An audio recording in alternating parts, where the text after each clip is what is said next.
This morning from the prophet Micha in the book of Micha, chapter 6, verse 8.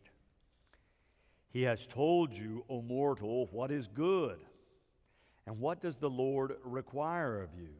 But to do justice, and to love kindness, and to walk humbly with your God. This is the word of God for the people of God. Thanks be to God.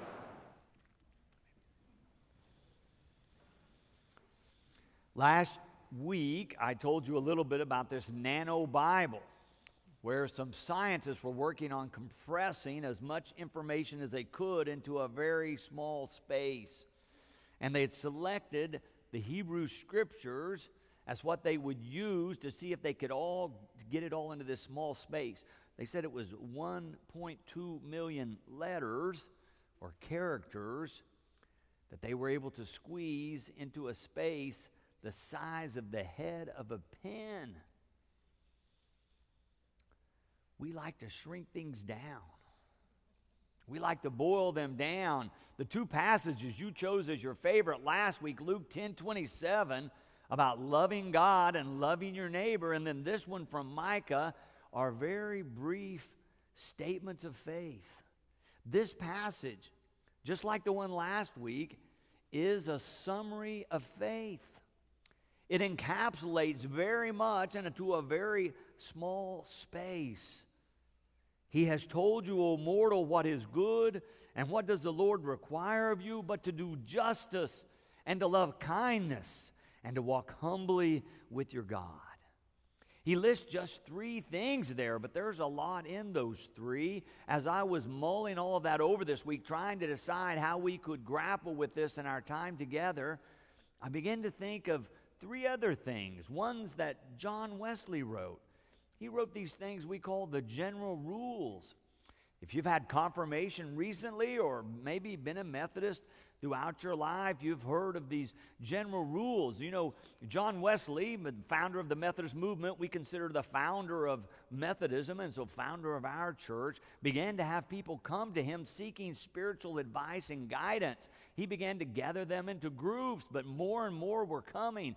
So finally he decided he needed to write this up. The general rules, as we know them, had a longer title. He called it the nature, design, and general rules of our united societies. These societies or groups of people that were coming together. He put 3 things down as the general rules: do no harm, do good, and attend to the ordinances of God. The general rules are these 3. I've put them in your outline. Do no harm, to do good, and to attend to the ordinances of God. Or we would probably say more commonly, the spiritual practices of God. What Wesley was talking about were things like prayer and Bible reading, worship, participating in Holy Communion, those spiritual practices that we know draw us closer to God. But as I was reading over Micah, I began to think of those 3 from Wesley, and I think there's some remarkable parallels here. See what you think. I thought we could match them up like this: walk humbly with your God and attend to the spiritual practices, to love kindness and to do good, to do justice and to do no harm. I think those were very similar. As part of our United Methodist heritage, you have probably already heard of them. I thought maybe we chose this as our favorite, partly because maybe even subconsciously we made that connection that these 3 are really important in terms of how we live our faith. Maybe these 3 things we should be using as a guide to our Christian life and practice. Let's delve into each of the 3 for a few moments and see if, in fact, this might work for us, might help us in our Christian walk. The first one, and what does the Lord require of you? But to do justice. To do justice. We don't talk about justice so much in the church, but certainly it's part of the biblical witness.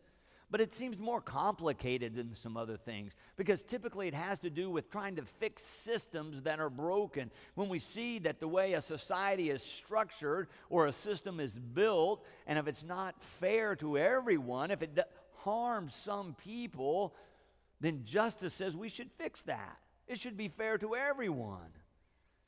But once we began to get into that kind of thing, it gets so complex and so complicated and so frustrating so often that we kind of leave that to someone else. And we do not talk about it so very much. The distinction is made between charity and justice. In much of the writing, the theologians and pastors and scholars do, they separate these two ideas. Charity being more how we give when someone's in need, how we help someone. We give charitably. But justice has more to do with looking at why they are in need in the first place.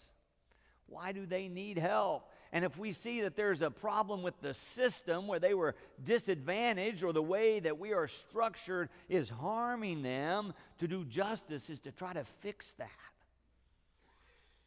Our book of discipline, the United Methodist Book of Discipline, is our guidebook, the way we function as a church. It's full of all kinds of different ideas and directives in terms of how we should organize ourselves. It also has the 3 general rules in there and other things. But there's also this theological statement on justice. I want to read you a few sentences to help us grasp this idea. The rights and privileges a society bestows upon or withholds from those who comprise it indicate the relative esteem in which that society holds particular persons and groups of persons. We affirm all persons as equally valuable in the sight of God. We therefore work towards societies in which each person's value is recognized, maintained, and strengthened.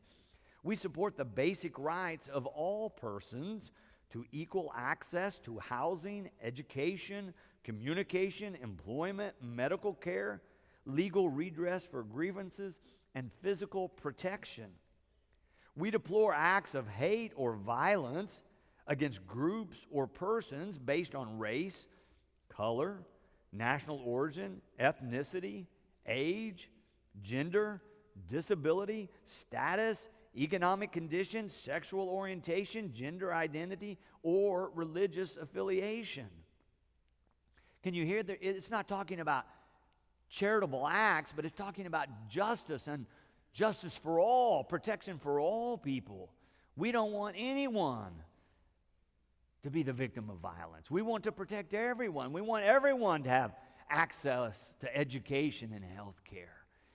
It's talking about the systems that a society is structured around and whether or not they're just or fair to everyone.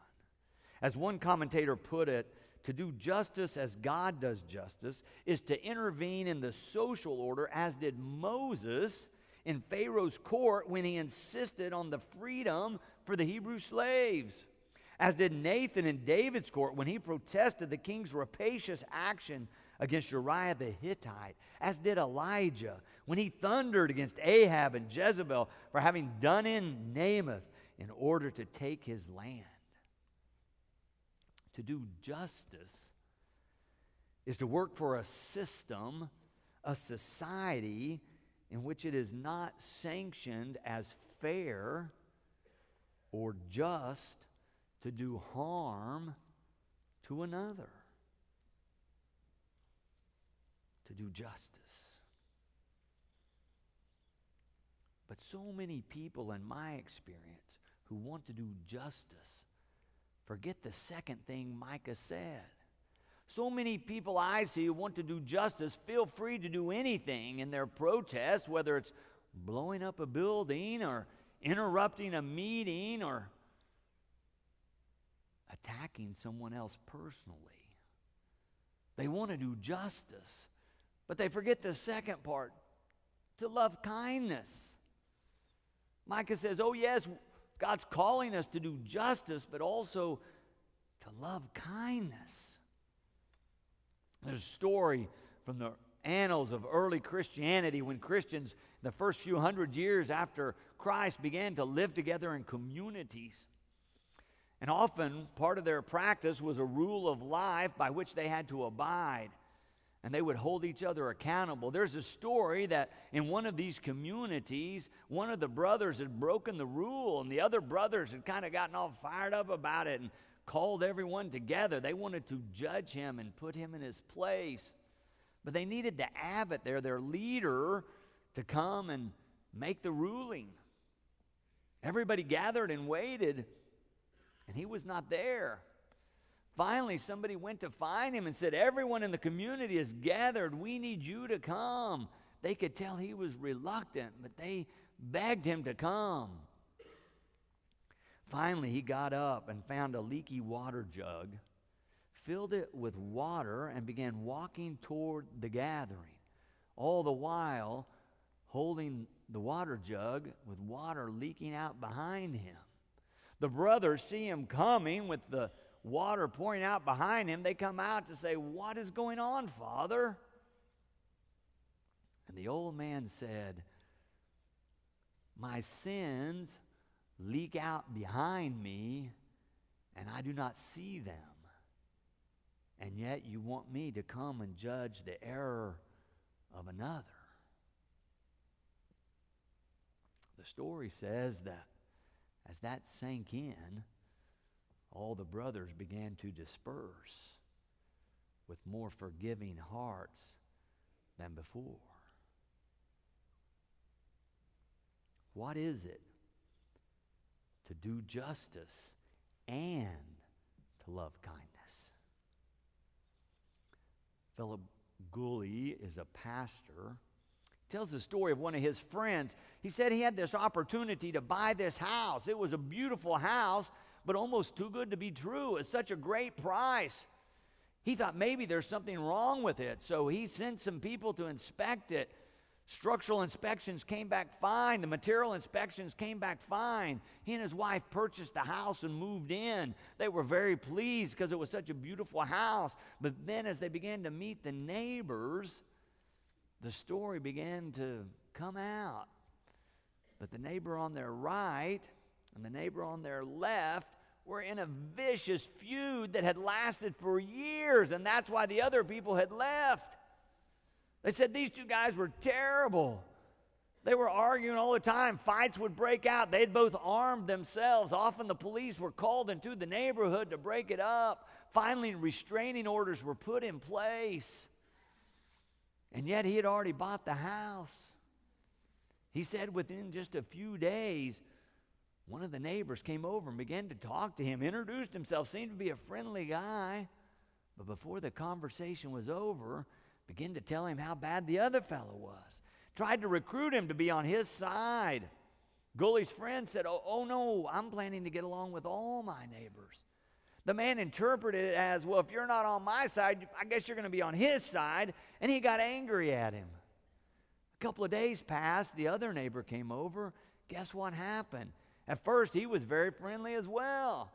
But again, before this very first conversation was over, he's telling him how bad the other neighbor is. He's recruiting him to be on his side.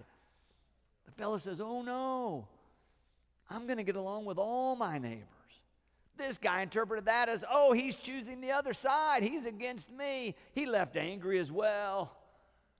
Now he's living between these two fellows who are feuding, and they're both mad at him. But he said he was determined to continue to live out his life as a man of peace. And that he was going to show love and respect to both of them and their families despite whatever happened. And so he continued to live a steady demeanor of kindness and offered each of them respect and love whenever he encountered them. He and his wife realized that both families had children, so they began to interact with the children, finally got to know them, and even we were able to achieve a experience where the kids from both households were at their house playing together happily without hostility or anger. They thought it a major accomplishment. Yet it didn't seem to impact these two fellows who were feuding. They didn't have any signs of getting along. No detectable difference in the way they treated each other until one evening. And the man in the middle was looking out his window. And the children were out there playing, and he realized the fathers were on either side watching the kids from their own yard. But then here they came moving toward each other. He thought maybe they were going to have words again. But in fact, it appeared they had a civil conversation. Then one of them put out his hand. Then the other one put out his hand. And they actually shook hands, smiled at one another, and went home with their kids that evening without any kind of dispute or fight or conflict. Reconciliation was actually taking place. The man in the middle reported that within a few weeks, the restraining orders were forgotten. And in fact, all three families got together and had a cookout without a fight. It was remarkable. But Gully says we should notice that these families didn't come together because they were bludgeoned by some kind of overwhelming force. No, it was rather a persistent love that as water erodes a stone, drip by drip wore down the hard hate of others. To love kindness is to do good for another.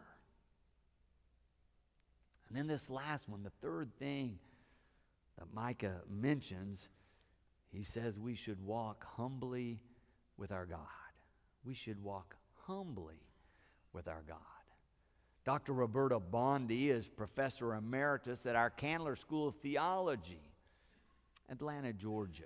She's written extensively about early Christians and early Christians' communities and what they thought about their discipleship and what it meant to be a disciple of Jesus Christ. She says this idea of humility was right at the middle, right at the core of what they thought their Christian life was all about. I want to read you a few lines from what she has written. She says, as they understood it, an ability to love is the very goal of the Christian life. And if love is its goal, humility is the way to it. She defines humility further from their perspective when she writes, humility did not mean for them a continuous cringing, cultivating a low self-image, and taking a perverse pleasure in being taken for granted.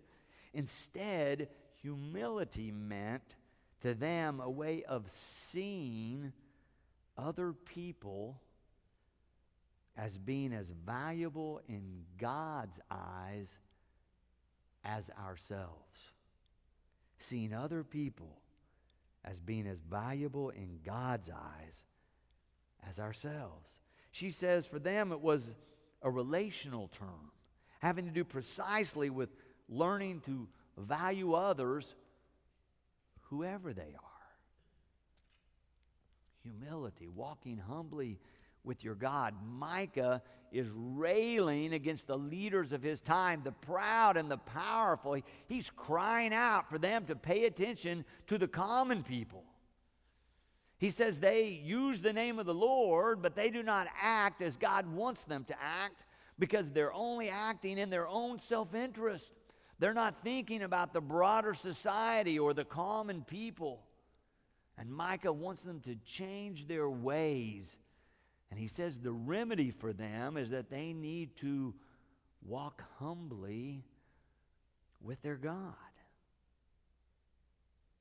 Or John Wesley might say they need to attend to the spiritual practices that God has taught us. What does the Lord require of you? To do justice? To love kindness? And to walk humbly with your God. Our closing hymn this morning is entitled, Here I Am, Lord. You voted it your second favorite. 20 years ago, this hymn was not even on the list. This year, it was your second favorite. It talks about how great God is and the work that God is doing in our midst. But it also talks about God calling us and how we might respond with, Here I am, Lord. Saying, I'm ready to go. If you'll lead me, I'm ready to go. In the old-time revivals, they always ended with an altar call. They wanted people to make decisions for Christ, either for the first time or at least to rededicate their lives. As we wrap up July revival for us, I want us to think about that as we sing this final hymn. You might even want to come to the altar rail and pray if there's a burden on your heart, if you're feeling God leading you to take a new step in faith, maybe even calling you into ministry, come forward and pray. Reverend Campbell and I will go. I've asked some of the other ministers to come to the altar rail. If you need someone to pray with you, just let one of us know. But while we sing, feel free to come and have a brief prayer at the altar before we finish our service. Let us sing, Here I Am.